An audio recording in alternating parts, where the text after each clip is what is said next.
Toda a informação está disponível e atualizada em agência.eclesia.pt. O Decreto-Lei 253/2009 garante ao utente do Serviço Nacional de Saúde um conjunto de direitos no exercício da sua fé. Para nos falar desta possibilidade e da forma como a solicitar, temos entre nós o Padre Fernando Sampaio, que é o Coordenador Nacional dos Capelães Hospitalares. Muito boa tarde, Padre Fernando. Obrigado por estar uma vez mais na nossa companhia. Realmente, este novo Decreto-Lei elenca um conjunto de possibilidades, de direitos que assistem o utente do Serviço Nacional de Saúde, para que possa usufruir então deste acompanhamento religioso e espiritual a quando a vida o coloca numa situação de fragilidade que o leva então às unidades públicas de saúde. Sim, antes de mais, a questão da assistência espiritual religiosa é um direito do próprio doente, não é? E nesse sentido, a lei, o Decreto-Lei 253, abre uma série de leques daquilo que faz parte deste direito dos próprios doentes, para que não haja confusões no próprio hospital, não é? E não haja confusões nas pessoas e para que, deste modo, o próprio direito seja respeitado segundo a vontade do próprio doente. E, nesse sentido, há um conjunto de realidades a que o próprio doente pode ser esclarecido como podendo exercer o seu direito segundo essas realidades que estão definidas no artigo 2 do Decreto-Lei. E aí faz parte, por exemplo, do aceder ao serviço de assistência espiritual religiosa. Ele tem direito a aceder. O próprio serviço deve organizar formas que o doente possa aceder. Não apenas possa aceder no sentido da informação, mas no sentido, por exemplo, imaginemos que o doente quer ir à capela. O serviço deve-se organizar para levar o doente à capela. É o próprio Decreto-Lei que o diz. Depois, por exemplo, objetos religiosos. Evidentemente que o doente tem de se haver com o espaço que tem, o pequeno espaço que tem, da sua mesinha de cabeceira. Há doentes, por exemplo, que gostam de levar a Bíblia. Há outros doentes que gostam de levar, por exemplo, a liturgia das horas. Há doentes que gostam de ter uma pequena imagem, o seu terço, uma pequena pagela. Tem direito a fazê-lo, tem direito a levá-lo. Desde que também não ocupem espaço. Tem aquele espaço pequenino dentro daquilo que é o contexto, as pessoas podem, de facto, têm direito a ter as suas coisas religiosas. Este direito a ser informado, e refere mesmo a ser informado por escrito, no momento da admissão, na unidade ou posteriormente, há um pedido que se faz até aos próprios serviços administrativos, no sentido de facultarem esta informação quando o doente se inscreve, ou o doente também tem que solicitar o querer ser atendido nesta assistência religiosa, deverá fazê-lo por escrito? A questão que se coloca é que, de facto, este é um problema que ainda não está implementado. E necessita de ser implementado. Os hospitais só ganham em promover ativamente o direito do próprio doente, e neste caso o direito à assistência espiritual religiosa. E aqui a lei determina que ele deva ser informado quando entra no hospital. Inclusivamente pode ter informação sobre o regulamento da assistência espiritual religiosa e sobre os seus direitos neste aspecto. O informar não faz mal nenhum. Pelo contrário, o doente a seguir pode dizer se quer ou não quer. Não é? Agora, proporcionar os direitos e o acesso aos direitos é dever do próprio hospital, para o bem-estar do próprio doente. Porque nós sabemos o quão importante é a assistência espiritual religiosa no bem-estar do próprio doente. Mas nós imaginemos, está bem, após doentes católicos. Não é só. Imaginemos alguém que não tem religião, mas que tenha uma dimensão espiritual. Porquê é que não há de ter alguém que o ajude nessa dimensão espiritual? Tem direito também à dimensão espiritual. Neste sentido, os católicos e outras religiões, ao solicitar a assistência espiritual religiosa, estão a promover um direito. Estão a promovê-lo no sentido do futuro.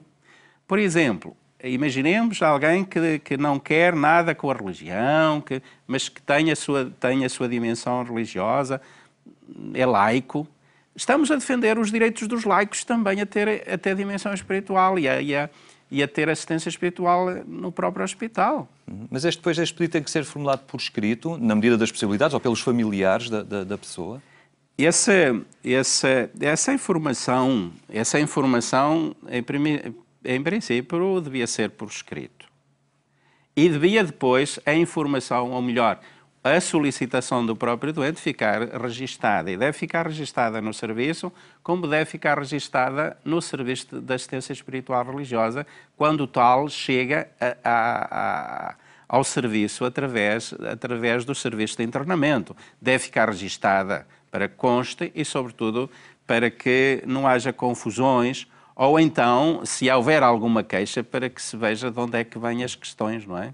De onde é que está o problema? Claro, e entretanto nesse esforço por informar as pessoas que recorrem aos serviços de saúde, as capelanias também já elaboraram este pequeno folheto, não é? Que está a circular em algumas dioceses do país, no sentido de possibilitar aquilo que estamos aqui ao fim e ao cabo a conversar, que as pessoas tenham conhecimento realmente dos seus direitos, não é? Quando têm que recorrer aos serviços de saúde. Exatamente. As pessoas podem saber o que é isto da assistência espiritual religiosa. Este folheto pretende dizer o que é que faz, o que é que faz, como é que a pessoa pode aceder ao serviço e, nesse sentido, nos diz que o serviço de assistência espiritual religiosa é um serviço organizado dentro dos hospitais e que oferece um espaço de acolhimento, que oferece a possibilidade de celebração da fé, de oração, etc.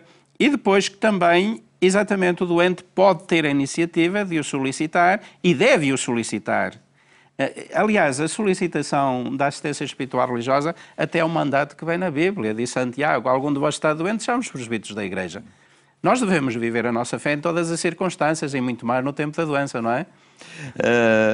Eu despertava aqui a minha curiosidade também, um dos direitos garantidos, que é optar por uma alimentação que respeita as suas convicções espirituais e religiosas, ainda que tenha que ser providenciada pelo utente. Sim. Mas realmente há que... Eu recordo o caso de Sexta-feira Santa, não é? É um dos casos, sim. Para os católicos é um dos casos. Mas há outras religiões em que isso é importante, extraordinariamente importante. Por exemplo, religiões em que não ingerem carne, não é? É importante ter esses aspectos porque funciona para o bem-estar do próprio doente. Mas os católicos, à sexta-feira, sobretudo durante a Quaresma, eu digo sinceramente, a maior parte dos hospitais não respeita isso. Aliás, às vezes os doentes queixam-se disso. E é um aspecto que é importante exatamente para o bem-estar do doente. Porquê? Porque incomoda segundo a sua crença, segundo as suas convicções.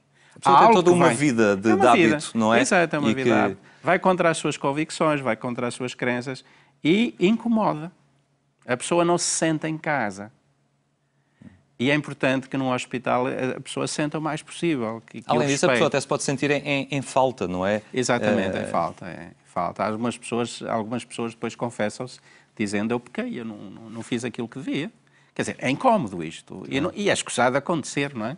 Mas é um caminho que está a ser feito e já nota por parte dos profissionais de saúde esta vontade de colaborarem, de estarem sensibilizados para estas questões? Há muitos profissionais de saúde que começam a estar sensibilizados para estas questões, não é? Mas também há profissionais que não estão. E uma das coisas muito curiosas é quando a gente vai ao estrangeiro, sobretudo nos países do Norte, isto é tido extraordinariamente em conta. Isto faz parte do ser profissional. Faz parte da ação do hospital. Eu não percebo, às vezes, porque é que nós, nos países do Sul, particularmente nós em Portugal, e creio que em Espanha acontece o mesmo, temos tanta relutância a estas coisas da dimensão espiritual religiosa quando elas são extraordinariamente importantes. Esperamos que este novo decreto-lei e o trabalho também desenvolvido pelas capelanias vão mudando realmente o estado das coisas. Padre Fernando, muito obrigado por ter estado connosco. A análise do decreto-lei 253/2009, que regula a assistência espiritual e religiosa no Serviço Nacional de Saúde.